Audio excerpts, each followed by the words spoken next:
Hello there sexy PlayStation gamers and welcome back to another pure PlayStation video review. This time it's Streets of Rage 4 on PS4. The city streets are full of bad guys, again. It's the fourth time actually. And your job is to punch and kick your way up to the big bad boss, who this time is actually Boss Is.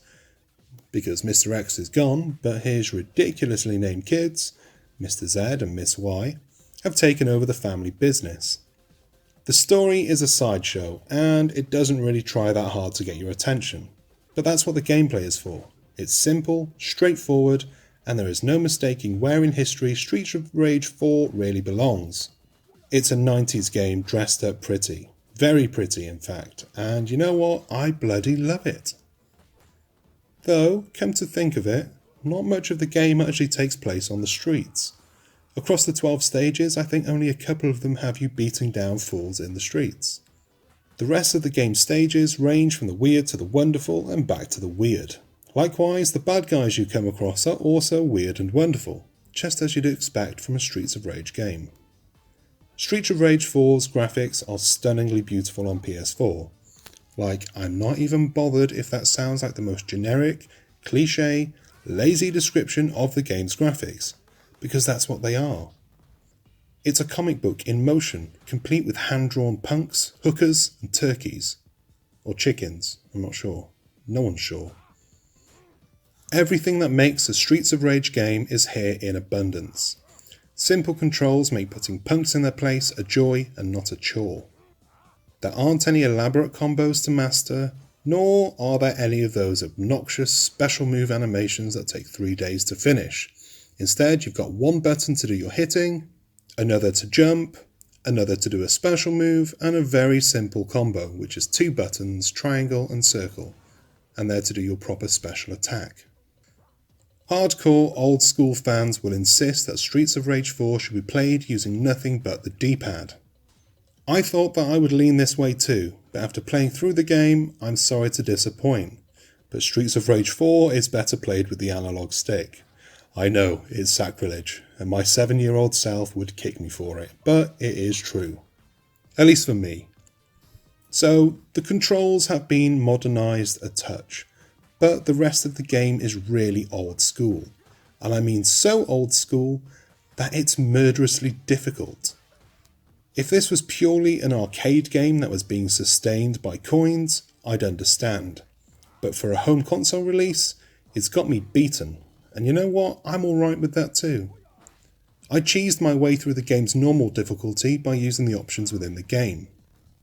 If you're struggling, you can add some extra lives to your chosen character and even extra stars. And the stars are what give you your super special moves. And you can do this to give yourself the edge. But it does come at the cost of your overall score. Now, I'm not one for chasing leaderboards and high scores, so I wasn't really bothered. I just wanted to play the game and enjoy it, and I did. But for those of you who are into chasing high scores and leaderboard places, you're in for a tough one. If you've played a Streets of Rage game before, you know what's coming. A dozen stages filled with various bad guys and bosses. The earlier stages introduce the low-level criminals who can be beaten to death with a few mashes of the square button. Then, as you get further along with the game, the enemies become that much harder to beat, as well as trickier to manage. Fighting a group of the same enemy is fine, so, for example, those ginger lads committing the biggest crime since 1996, double-denim, they can be dealt with very easily.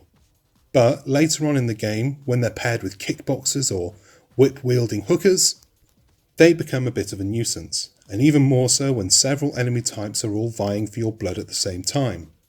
To succeed, you need to manage the crowd. Each enemy has their own quirks and moves, and the sooner you can figure them out, remember them, and figure out how to use their own skills to your advantage, the easier you'll find the game. So if the big fat guy, he does have a name, but, it's what we used to call them as kids, big fat guy, ginger guy, hooker. So yeah, if the big fat guy is rolling around, why not let him take out a few of the minions before jumping into the fight? Likewise, when the butch prison guards are coming at you, let the baddies around them get a few licks in before you go, jumping in. I say this now like a streetwise warrior, but in all honesty, I only really realised it myself towards the end of the game, on my second playthrough. While each enemy has their own personality and flair, so do the cast of heroes.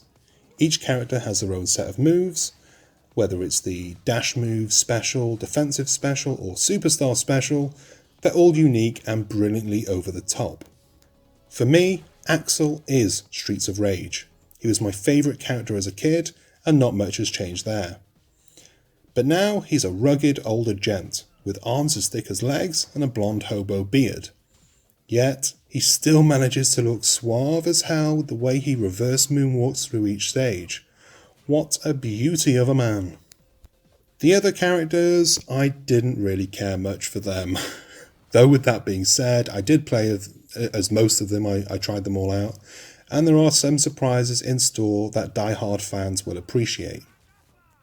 There's nothing that Streets of Rage 4 does particularly wrong, except for maybe being a little bit too tough, but I honestly think that my age has some part in how the difficulty is perceived. I'm not an old man by any means, and at 29, going 30, you do start to appreciate taking things easy and reducing your stress levels. But still, with that said, sometimes the bosses were easier to beat than the dozens of goons you have to smash to get to the boss. The game's music and graphics are at a whole other level. The game is gorgeous without a doubt, and with so many cool little effects that turn a 2D game into not 3D, but it's got more life inside it than some 3D games I've played over the years. It's the small touches that I appreciate the most, like the puddles reflecting what's happening, or the patterns from the church window shining in on everyone and everything. It's the little details that let me know, as one of those die-hard Streets of Rage fans, that the developers really cared about what they were doing, and I really appreciate it, all of it. The game's music is something else entirely. I can't put my finger on why I like it, because generally I only listen to the Killers and nothing else. But the music is brilliant, and I can't help but whistle along to it. At times, it felt like the music was responding to what I was doing, or maybe I was responding to the music. With the satisfying sound effects of a series of punches downing a handful of enemies, it felt like my beatdown and the music's beat were in sync. This didn't happen all the time, mind you, and, well, it happened enough that I'm not going to call it a happy coincidence. Some magicians worked on this game, I bloody know it. Now, no Streets of Rage game would be complete without multiplayer, and I'm happy to say that Streets of Rage 4's multiplayer works well, both online and offline with local co-op. I played a fair bit with Pure PlayStation's deputy editor, Jason, and we had a good old chinwag while enjoying the game. We had the occasional hitch and stutter, but nothing worse than I've had in other online games. And to avoid a falling out between us, we did use the option to turn off friendly hits, meaning that neither of us could body slam each other by mistake, or on purpose. I used to do it on purpose as a kid. I was a dickhead child, I know. The game's story mode is the main draw, despite the story being, the sideshow, but there's still plenty to keep you going once you've beaten the final bosses. There's co-op, battle mode, arcade mode, and more to tinker around with. And honestly, even if you only beat the story mode once and put the game away, I doubt that you'd feel hard done by. It's classic gaming. There's no annoying fetch quests, there's no game-breaking bugs, at least not that I noticed. And best of all, there are no disgusting microtransaction icons sitting there cap in hand begging for your pennies.